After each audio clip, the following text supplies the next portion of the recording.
President Bola Tinubu last week assigned portfolios to all the 45 minister designates whose nominations were recently confirmed by the Senate ahead of their inauguration today. The assignment of appointees to their respective ministries marked a departure from the past when portfolios were given to ministers on the day of their inauguration. The allocation of portfolios to the soon-to-be inaugurated ministers has expectedly generated mixed reactions among Nigerians, with 48 ministers and 20 special advisors and senior special assistants each having cabinet-level status. President Tinubu's cabinet will be the largest in Nigeria's political history. Meanwhile, President Bola Ahmed Tinubu yesterday reassigned various ministerial portfolios among the nominated ministers. In a statement signed by the special advisor to the president, media and publicity, Ajuri Ngelale, Engineer Abubakar Momoh has been redeployed from the Ministry of Youth to the Federal Ministry of Niger Delta Development, amongst others. Now, as we await their inauguration today at the nation's capital, we would like to take some time to assess these appointees and what they have to offer Nigerians. So joining us this morning on Breakfast Central is Nigeria's ambassador to Burundi, Dr. Elijah Onyagba. Good morning and thank you very much. Welcome to the show. A very good morning to you. It's my pleasure being here once again. Thank you. We're also joined this morning by lawyer and political economist, Dr. Fasan. Good morning and thank you very much for joining us. Thank you very much for having me. All right, gentlemen, let's get into the conversation this morning, and I'll begin with Dr. Fasan. One of the things that President Tinubu's administration used, or one of the narratives that was being pushed, was how he had a very good eye for picking the right people, picking technocrats who will get the job done. With what you've seen so far with the appointment of the ministers, would you say that this narrative was a false one, or would you say that its actions have sufficiently proved that standpoint? Thank you very much. My first take is really to say that Tinubu was oversold. He oversold himself, his supporters oversold him, and some Nigerians bought into the overselling. The whole idea that he had an eye for technical teams. Tinubu is a politician to the core, and everything he does is with politics in mind. So, in my view, is that you have a cabinet that he has put together, which simply to me is more about politics and politicking rather than governing and governance. Writ large on the list of cabinet and the portfolios is really, in my view, political consideration. I am not clear. It's not clear to me that he understands the challenges that the country is facing.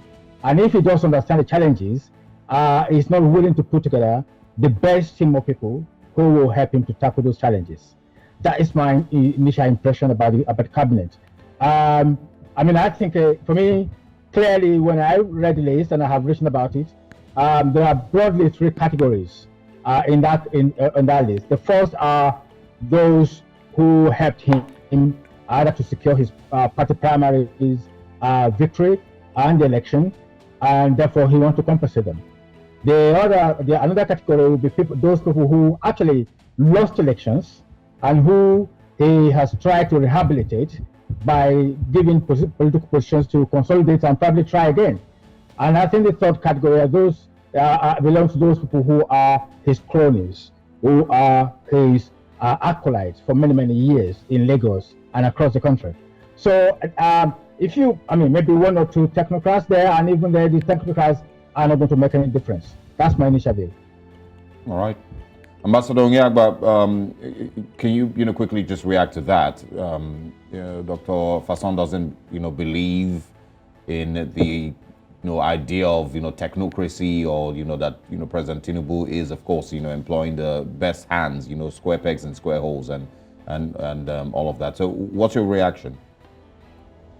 Oh, thank you very much for this wonderful opportunity. First, I'd like to say that the president is the president of the Federal Republic of Nigeria. The president campaigned. He actually put out a document called the Renewed Hope Agenda. And the responsibility of driving every facet of that document lies with the president of the Federal Republic of Nigeria. So I understand that in a democratic setting of this nature, people are likely going to react to whatever appointment that is being made I thank my brother doctor for responding the way he responded. But I'd like to say that I think that we may be hatching our chicken, or we may be counting our chicken before they are hatched. Usually what happens is that you look at the appointments that have been made. You also look at the capacity of the people and the kind of positions that they have been given. Yes, politicians have been appointed. Yes, those that have lost election have been appointed. Yes, technocrats have also been appointed. Yes, women have also been appointed. Yes, the young people of Nigeria are also represented in the cabinet. So I would, want to specifically even ask that, if Doctor can also begin to talk about those specific areas that he thinks that the president hasn't done well with respect to the appointments. Look at education, for example. Look at health, for example. Look at women affairs, for example. There are cause for optimism, in my view, with respect to the appointment that the president has made. However, I do think that it's still earlier on in the days to begin to say that this is right or this is wrong. What has also happened, and what the president has also demonstrated, is the idea that he is also very flexible. There are, a few adjustments or reshufflement that has happened yesterday. They haven't taken oath of office, for example, but it means that from the time those portfolios were announced, a lot of thinking we are still going into, are these people going to be able to run these portfolios? Are we going to be able to do this? You remember, there was also the confusion as to what has happened to the Ministry of Niger Delta. Has it been scrapped or has it not been scrapped? So the president has also demonstrated flexibility, showing that if, for example, people that have been appointed are not doing well, it means that they can also be changed the next day. It's important that we understand that ministerial appointments are not elective positions. There's no tenure for a minister in the Federal Republic of Nigeria. You can be appointed today and be removed tomorrow. So I think that we need to match the break a little bit, give the president a chance. He's going to be inaugurating his cabinet this morning. Then we'll be able to look at what they are going to do or what they have done after a certain period of time. I understand usually even if it's doctor that is appointed, a lot of people will also have reservation about it. That's what Democrats. Ambassador, when you say he should be given a chance or some time, how much time do you think Nigerians have to not get it right? Because I'm sure you're aware of where Nigeria currently is. We don't have time. We don't have time to do a guessing game or play around with these things or play politics. Nigeria is at a very critical stage. If we don't get it right now, nobody knows what the next couple of years would be like for citizens. You know what Nigeria is currently dealing with. And so you would understand why there's a lot of criticism as to why, with the names that have been called. If you look through that list, is there people that you can point to? And I'm talking about with very, very, the ministries that matter the most at this point. I'm not belittling the relevance of any other ministry. But, you're looking at Boyega Oyetola, who, lost his election in Osun State. Losing the election for me means that the people of Osun State didn't even think you did well enough as governor. How is he, going to be better, in the marine, I can't remember what it's called now. And the new ministry he has been given. Marine and Blue Economy. Exactly. How is, also Festus Keyamo going to be relevant in aviation? So you must see the reasons for worry. I remember what I said earlier on when I was responding. I have nothing against people criticizing or thinking that it should have been done this way or the other. But now that I have mentioned specific names, do not forget that the Ministry of Marine and the Blue Economy is just a new creation of this administration. Usually, all of the things that are in the marine reports under the Ministry of Transport. But right now, the president has thought it wise to say, okay, let's separate these ministries. So I do not think that, there's anything wrong with calling His Excellency Boyega Oyetola to run the ministry.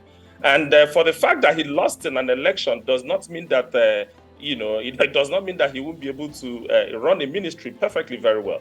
The issue is that the blue economy has been analyzed. The president is looking at some of the things that we're going to be doing with that space and the nature of employment that is going to be generated in that space. There's already a policy document that I believe that the new minister is supposed to run with. So I don't think that Nigerians should be worried at this point. And going back to your question as to how long should Nigerians wait?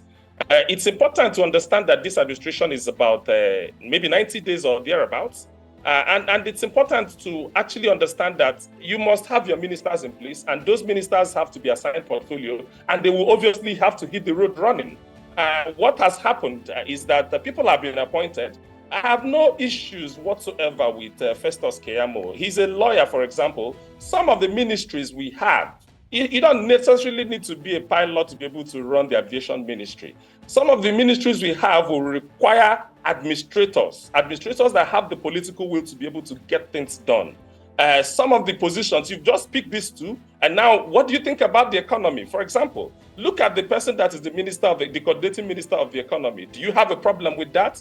Have you looked at his CV? Have you looked at what he has done in the past? Which other ministry do you want to talk about? Look at education, for example. That's a professor and the vice chancellor of a university. That's a round peg in a round hole. Look at the health and social welfare, for example. That's Ali Pate. That's someone that has also been in that position before. So I hear you loud and clear, but I do think that the responsibility of driving the manifesto or the promises made to Nigerians rests on the president. And the president, the buck stops at his desk. We should be able to, respect whatever he has put forward, and then give them time to be able to do whatever it is that they are supposed to do. And then we can come back and respond and say, this is not doing well, or that is not doing well. So I don't think that, it's the opposition or the rest of the citizenry that will be able to appoint ministers for the president. Okay. He's actually the head of the country. He's a political leader of the country. And by default, the head of the military, the head of most of these agencies, so the buck stops on his desk. Therefore, the responsibility to appoint ministers is 100% that of his. And I believe that now that the name out there, now that the portfolios are out there, we should, take a break and then allow them to work and then come back and bring up issues that we have afterwards. All right. Would certainly love to have you back again when we have had them sworn in and we can then assess their time so far. But yes, let's look at the strength of the cabinet and what this might mean. Dr. Olufasan, we're seeing that, this cabinet is touted to most likely be the largest cabinet the Nigeria has had since, its return to democratic rule. And what we're seeing is, that a number of Nigerians are complaining about the fact that we're currently dealing with hard times. There's been an increased level of poverty in the country. Do you think that the strength of the cabinet is something to worry about when you place this alongside the current harsh realities of Nigerians, especially those majority of Nigerians who are struggling to make ends meet? Is this a concern? A concern to every Nigerian. You have a bloated cabinet at a time that the economy is doing very badly, at a time at which poverty is ravaging the country, and then you give job for the boys. That is what it is, clearly. When you have 48 ministers and 20 or thereabout special advisors who have ministerial or cabinet level status, then actually you have a very large cabinet. It's unwieldy. You can manage it. But that is just one point. And that is the time. Everyone talks about the cost of governance. The cost of governance is a big, big blight on the economy of this country. And if Tinubu does not understand that, it is a disappointment. But I want to respond briefly to my other colleague there, that a president is as good as his team. So the idea that president was elected and it's all about him is wrong. A president is as good as his team. If a president is surrounded by the wrong kind of people, he will fail. That is the reality.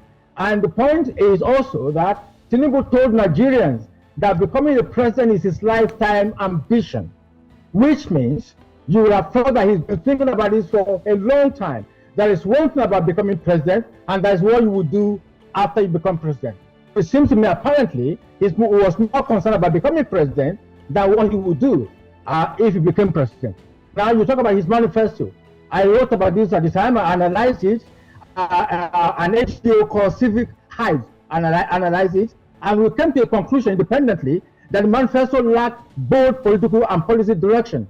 lack a vision of the future, right? The policies are not costed. There is no way in which he says to us exactly in a specific way what he wants to achieve. So really, if a president that really had in mind what he would do when he gets to office will not be tinkering with ministerial lists, at the last minute. It took him ages to even to put together those ministers. So it means that he hasn't thought through these things. I mean, if you say that you want to become president, it's your lifetime ambition, and you have put everything, you've schemed, you've done everything to become president, clearly you should have an agenda that is credible. You should have a team that is credible. You should be thinking about it.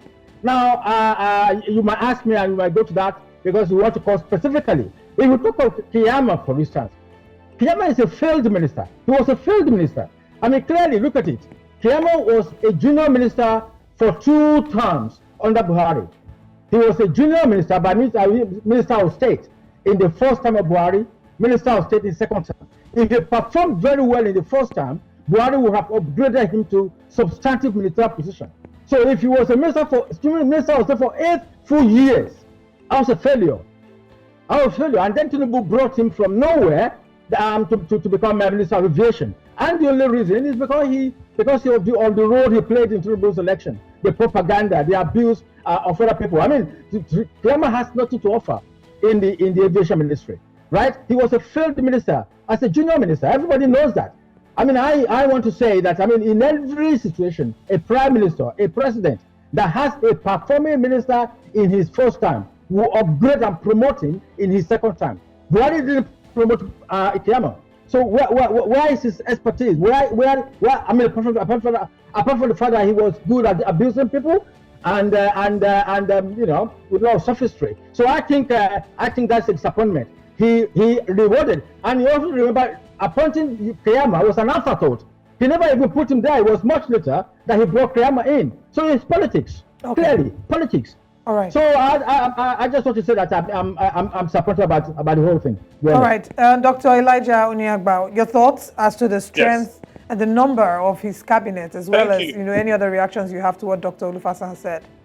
No.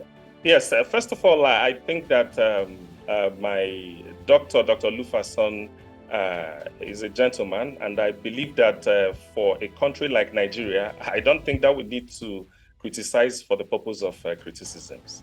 Let me first of all correct the impression. I don't think that Keyamo served as a minister in the first tenure of Mr. President, of Buhari. And he's actually a lawyer, and I believe he should know better that there's actually nothing like a junior minister or senior minister in the Constitution of the Republic of Nigeria. I believe that he should know that much better than I do. There's the Minister of State. I think it's only just a way of words to say junior minister. Minister of State is not a junior minister. That's what I'm saying. Minister of State is not a junior minister. Usually, you get to every ministry where you have whether the substantive minister or minister of state, they all have their schedule that they work with. When Keyamo worked as a minister under the I think Minister for Labor and Unemployment, I think he was first of all to NDDC and eventually redeployed. He only acted as a minister once, not twice.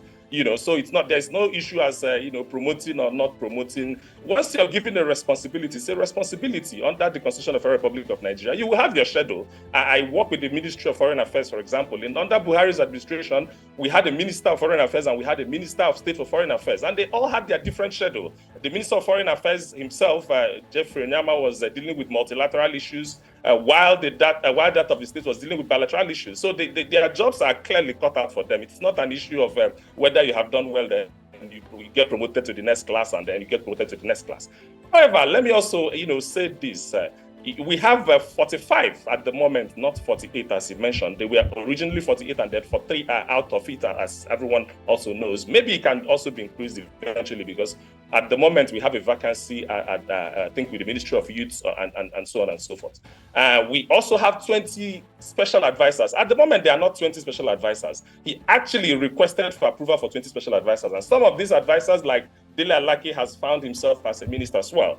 So I'm at this point in time saying that We are concerned about the cost of governance. Nigerians generally are concerned about the cost of governance. And I believe that what needs to happen, it's the cost of governance is not just directly related. It's not just about the size of the cabinet. And I think it needs to be said.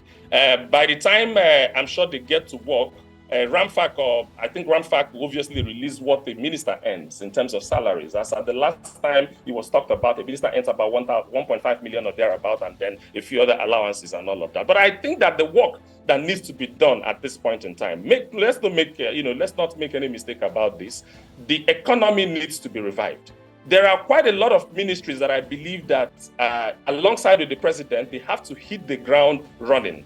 And separating some of these things and delineating the roles, like what you have now between the gas and the petroleum resources, what you have now between transport and the marine and blue economy. These are some of these responsibilities that I believe that those manning them must hit the ground running. And I believe very well that when we lose election, and I think it's important that Doctor understands this. There's a time for politics and there's a time for governance. This is the time for governance. And I don't, have a problem criticizing the way things are done. But to just, say, no, he has failed already when the man is just about, 90 days in the office. And he said it took him ages. How did it take him ages?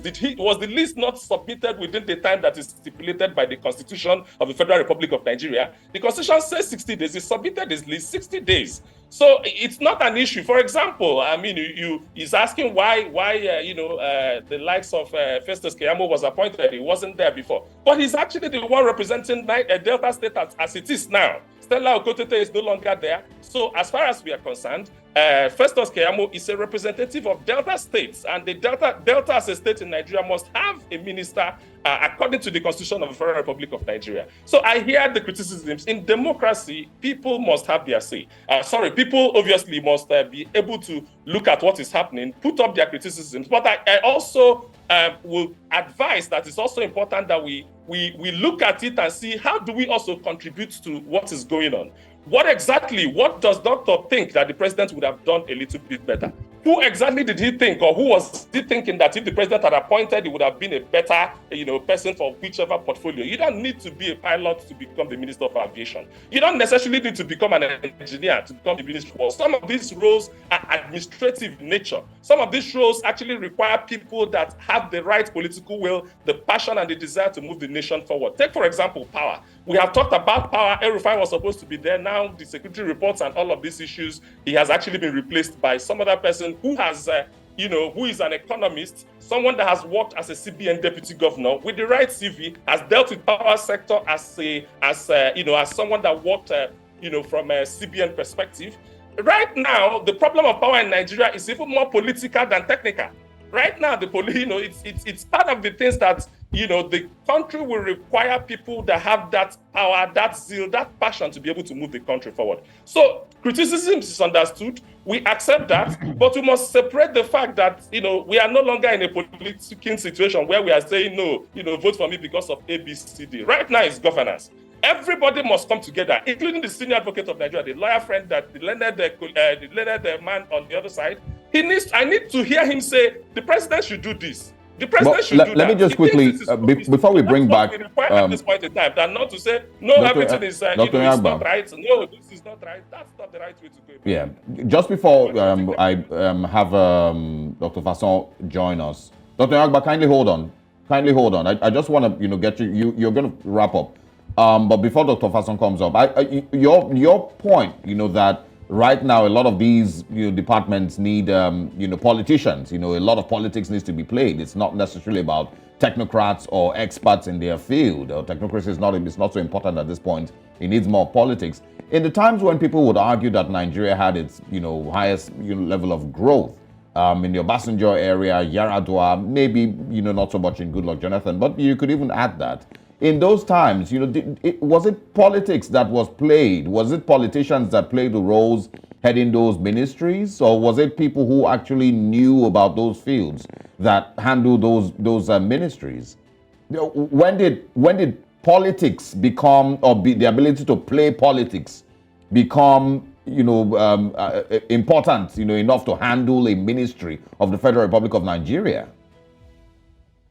You got me wrong, my brother. That's not what I said. Let me correct. I'm on air, so it's important that I make myself very clear. I am saying that some of the cabinet roles are administrative in nature. And what you require at that point are people with the political will to be able to get things done, the passion and the courage to be able to take certain political decisions.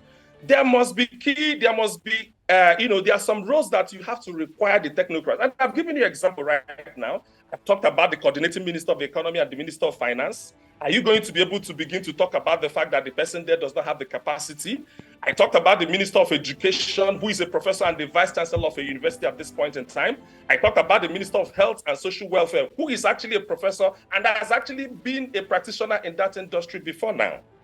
I also analyzed the Ministry of Power as well. Even though he's a politician, he's also a technocrat, because having been a banker, worked as the deputy governor of Central Bank of Nigeria, are you going to just call him a politician? Even that of Festus Keyamo, for example. Festus Keyamo is a professional. He's a technocrat in his own right. He's a senior advocate of Nigeria. He's a lawyer. Lawyers actually have the capacity to function in several portfolios when giving it to them. It's not because you are a lawyer, therefore your role in the cabinet must now be fixed as the Attorney General of the Federation. Absolutely no. He's got the capacity to be able to do that. Like I said, you don't have to be a pilot to run the Ministry of Aviation. And I can say this over and over again. No, you don't have to be. You don't have to be a pilot, you don't have to be an engineer, for example, to become a Minister of Works. Under the last administration, it was a senior advocate, Fasan, that did that. So I'm not saying that we have to have politicians everywhere, that is politics that is required now. No, that's not what I'm saying. I'm saying that some of the cabinet positions we have, we will require their leaders or the administrators to be people that have the political will and the passion to be able to move the country forward. There are some decisions we must take.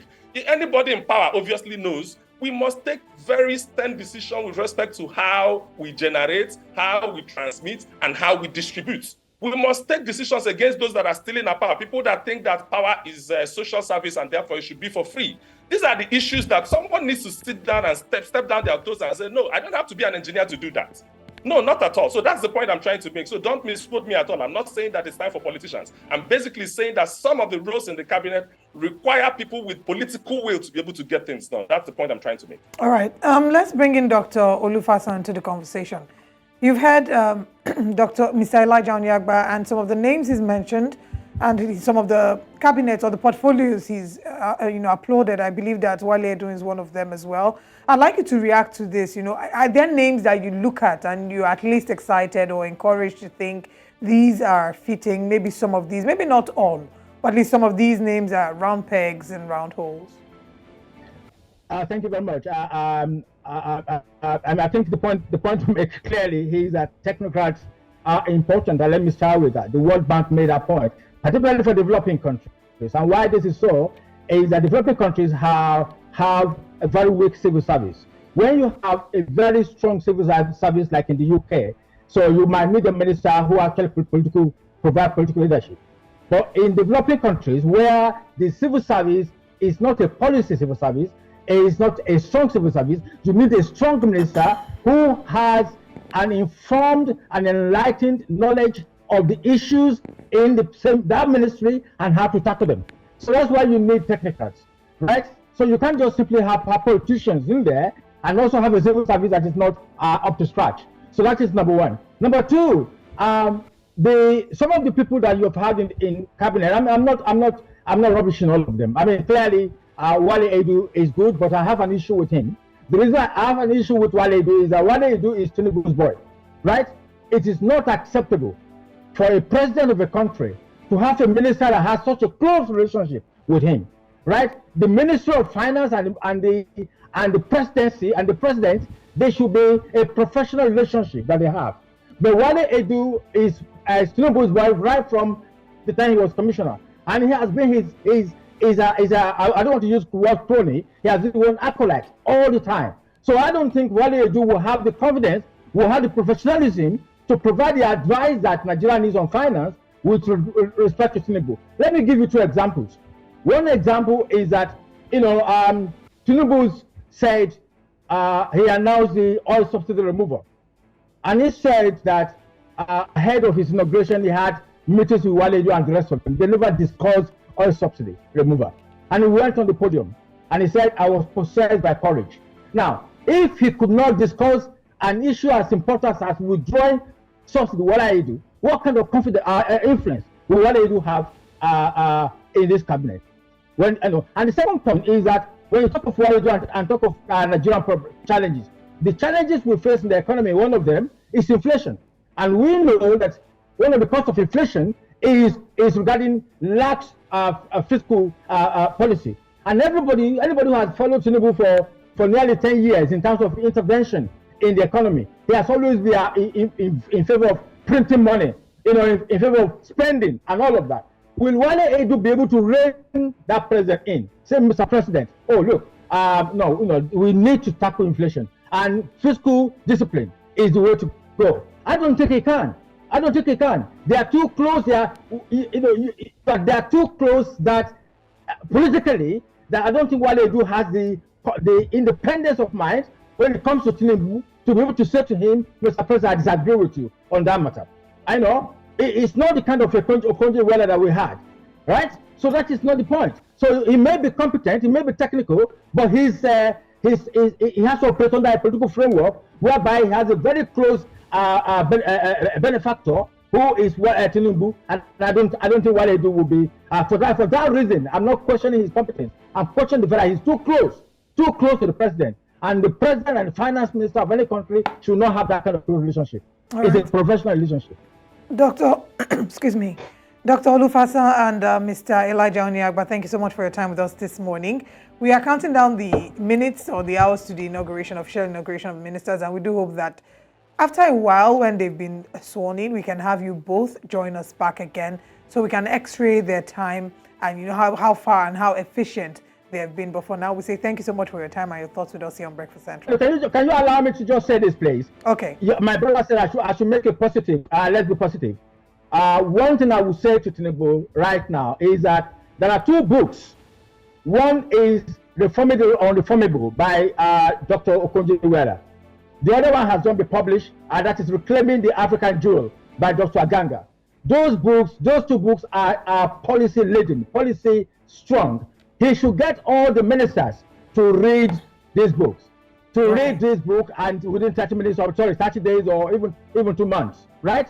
That's one positive thing I will say. Buy these books and give to every of the minister to read, and let them come back to him with their views. All right, Dr. Fasan, I'm sure that not just the ministers, I'm sure that a number of Nigerians who are watching this will also be open to the idea. If you don't mind. If you can make it in 10 seconds, please. Yes, I wanted to thank Doctor for at least saying something positive in this administration. But let me also say to him that the challenge of inflation is not a fiscal issue. I know he's a lawyer. I'm actually an economist. The country is actually having a problem of revenue. But at the end of the day, let us be hopeful. The closeness with the president has nothing to do with doing the work that is required to move the nation forward. Okay. So we certainly will have a part 2 to this conversation right after, of course, the inauguration has taken place, and then we've had them in office for a few days. But we'll have come to the end of the conversation this morning. Thank you so much, gentlemen, for your time. Thank you very much. All right.